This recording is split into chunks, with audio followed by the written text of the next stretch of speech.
இன்றைக்கி இந்த வீடியோவில் ட்ரீம் கேக் எப்படி பண்ணுறதை பார்க்க போகிறோம். ஸோ ஃபர்ஸ்ட் நான் ஒரு எக் வந்து எடுத்துக்கிறேன். அது கூட வந்து வெனிலா எசன்ஸ் ஒரு டேபிள் ஸ்பூன் ஆட் பண்ணிவிட்டு நல்லா பீட் பண்ணிக்கலாம். நான் வந்து 3/4 கப் வந்து சக்கரை எடுத்துருக்கேன். ஸோ இன் பிட்வீனில் கொஞ்சம் கொஞ்சம் ஆட் பண்ணிக்கலாம்.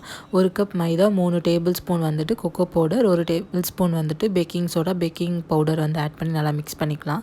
அதை வந்து ஒரு பேக்கிங் ட்ரேயில் வந்து நான் மாற்றிக்கிறேன். ஸோ இது இப்போ வந்து நான் அவனில் தான் வைக்க போகிறேன். 180 டிகிரியில் வந்து 25 மினிட்ஸ் கிட்ட வச்சு எடுத்தோம் அப்படின்னா எவ்வளோ சாஃப்டான கேக் வந்து ரெடி ஆகிடுச்சு பாருங்கள். ஸோ இதை வந்து நம்ம எந்த பாத்திரத்தில் வந்து ட்ரீம் கேக் பண்ண போகிறோமோ அதில் ட்ரான்ஸ்ஃபர் பண்ணிக்கலாம். இங்கே வந்து நான் விப்பிங் க்ரீமில் கொஞ்சமாக வந்து சாக்லேட் ஆட் பண்ணி செட் பண்ணி எடுத்துக்கிறேன். ஸோ ஃப்ரிட்ஜில் ஒரு 30 மினிட்ஸ் வச்சிங்க அப்படின்னா செட் ஆகிடும். இது தேவையான நட்ஸ் ஆட் பண்ணிக்கலாம். அது கூட நான் சாக்லேட்டையும் ஆட் பண்ணிக்கிறேன். ஸோ சாக்லேட் சிரப் வந்து நான் ரெடி பண்ணியிருக்கேன். சாக்லேட்டை மெல்ட் பண்ணி அதை நம்ம போர் பண்ணிக்கலாம்.